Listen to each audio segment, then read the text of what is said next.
God is not going to send you someone else's husband. And I know that might make some of y'all uncomfortable, but it needs to be said. God is not going to bless you with a man that already belongs to another woman. But the problem is, some people will start catching feelings for a man that's already committed, and they'll start inserting God into it, saying things like, well, maybe God brought us together, or we just have such a strong connection, or I can't help how I feel. But let's be honest for a second. Sometimes what people are calling a connection is really just lust.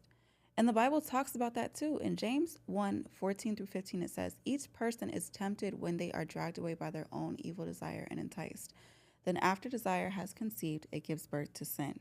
In other words, temptation starts in the heart before it ever becomes an action. And some of y'all know exactly what you're doing. Entertaining conversations that should not be entertained. Entertaining attention that should not be entertained because it feels good to be desired. But here's the part people do not want to talk about. Some women will entertain a married man because deep down it makes them feel chosen. Like, wow, he still wants me even though he has a wife. But let me tell you something that might set you free. If a man can cheat with you, he can cheat on you. And God is not going to build your future on top of someone else's covenant, because the Bible is very clear.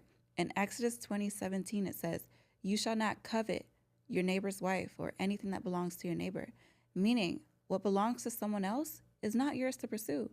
And Jesus went even deeper in Matthew 5:28 when he said, anyone who looks at a woman with lust has already committed adultery within their heart. So this is not just about actions, it's about the heart. And what makes it even more dangerous is that some people are praying for a husband while entertaining someone else's. Praying, God, send me a man. God, I want a godly marriage. God, I'm ready for covenant. But at the same time, texting a man that already has a woman. Keeping doors open that God is already asking you to close. And then we wonder why there's so much confusion. But the Bible says in Galatians 6:7, do not be deceived. God cannot be mocked. A man reaps what he sows. Meaning, what you sow into your life eventually becomes what you live in.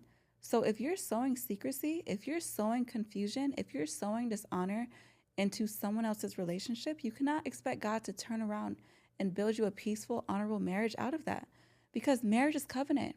And the Bible tells us in Hebrews 13:4, marriage should be honored by all, not just the husband, not just the wife, by all. That means respecting the boundary, respecting the covenant, respecting the fact that some people simply do not belong to you.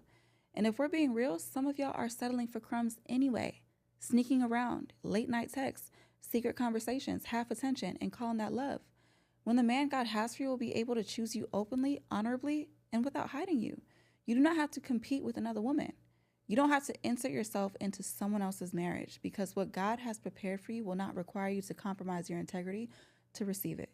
And sometimes the most godly thing you can do is walk away from something that feels good in the moment, but you know it's not right. Because what God has for you will never require you to violate his word to receive it.